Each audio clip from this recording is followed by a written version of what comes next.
In a vertical double-acting steam engine, the connecting rod is 4.5 times the crank. Weight of the reciprocating parts is 120 kg and the stroke of the piston is 440 mm. The engine runs at 250 rpm if the net load on the piston due to steam pressure is 25 kN when the crank has turned through an angle of 120 degree from the top dead center. Determine thrust in the connecting rod, pressure on slide bars, tangential force on the crank pin, thrust on the bearings, turning moment on the crankshaft. Here in the problem it is mentioned that it is a vertical engine. So while calculating the forces acting on various parts of the engine, the weight of the reciprocating parts due to gravity has also to be considered. It is mentioned that the connecting rod length is 4.5 times the crank. So we can have the relationship between the connecting rod length and crank radius as L is equal to 4.5 times the crank radius.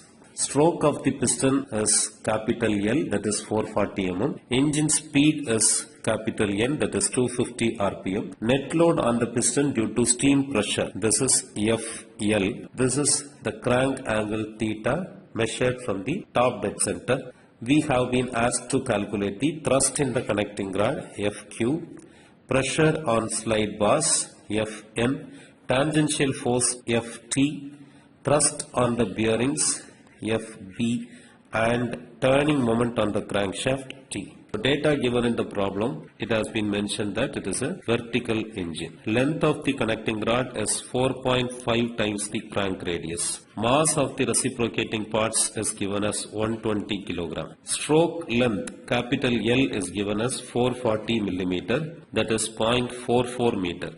We know that the stroke length is equal to 2 times the crank radius. So R is equal to capital L by 2, that is 0.44 by 2. So the crank radius R is 0.22 meter. Engine speed capital N is given as 250 rpm. Net load on the piston due to the steam pressure, FL, is given as 25 kN, that is 25 into 10 power 3 Newton. Crank angle theta measured from the top dead center is given as 120 degree. It is asked to find the thrust in the connecting rod, FQ, pressure on the slide bars, Fn, tangential force acting on the crankshaft, Ft, thrust in the crankshaft bearings, Fb, and the turning moment acting on the crankshaft, T. In the first subdivision, it is asked to calculate the thrust in the connecting rod, Fq, which can be calculated using the formula Fp divided by cos phi. So here Fp is the piston effort, that is net load acting on the piston. Phi is the angle made by the connecting rod with the axis of the engine. Here Fp can be calculated as Fl minus Fi plus Wr. Since this is a vertical engine, we have to additionally consider the weight of the reciprocating parts while calculating the piston effort. Here Fl is the net force acting on the piston due to steam pressure. It is given in the problem as 25 kN. We have to calculate Fi and Wr. Fi is the inertial force acting on the piston. The formula for Fi is mr omega square r into cos theta plus cos 2 theta divided by n. Here mr is the mass of the reciprocating parts. Omega is angular velocity, which can be calculated as 2 pi n by 60. 2 pi into engine speed is 250 rpm divided by 60. The omega value will be 26.18 radian per second.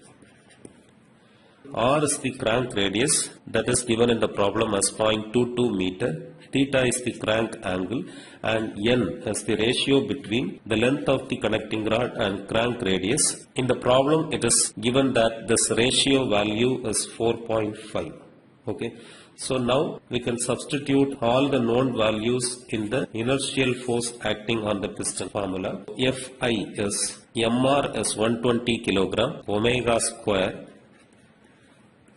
crank radius r into cos theta plus cos 2 theta divided by n.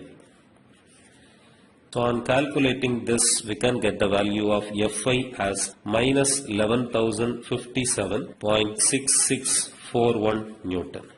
Okay. So to calculate Fp, now we have calculated the value of Fi, and Wr is mass of the reciprocating parts into 9.81. Mass of the reciprocating parts is given as 120 kilogram into 9.81. So Wr value will be 1177.2 Newton. Now we can substitute Fl, Fi and Wr in this equation to get the value of Fp. So Fp is equal to Fl, that is 25 kilonewton, 25,000 Newton, minus Fi minus 11,057.6641 plus Wr 1177.2. So Fp value will be obtained as 37,234.8641 Newton. To calculate Fq, now we have calculated the value of Fp. If we calculate the value of phi, then we can calculate the value of Fq. So to calculate the value of phi, we know the relationship between the angle phi and theta as sin phi is equal to sin theta divided by n. Okay, theta value is given in the problem as 120 degree and n value is 4.5. So sin phi value can be obtained as 0.1925. Sin phi is 0.1925. Therefore, phi is sin inverse of 0.1925, which is equal to 11.1 degree. Now we can calculate the value of Fq as Fp by cos phi. Fp value we have calculated as 37,234.8641 divided by cos phi is 11.1 degree. The Fq value can be obtained as 37,944.7085 Newton. This is the answer for the first subdivision. In the second subdivision, it is asked to calculate the pressure on the slide bars, that is Fn, that can be calculated using the formula Fq sin phi. Fq value we have calculated in the previous step as 37,944.7085 into sin phi, that is 11.1 degree. The Fn value can be obtained as 7,305.1899 Newton.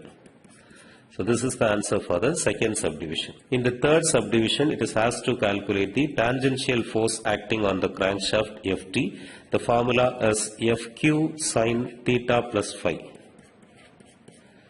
On substituting the values of Fq, theta and phi,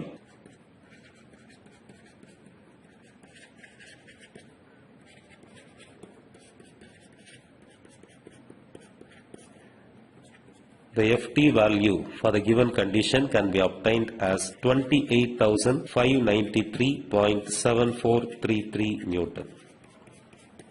In the fourth subdivision, it is asked to calculate the thrust acting on the crankshaft bearings Fb.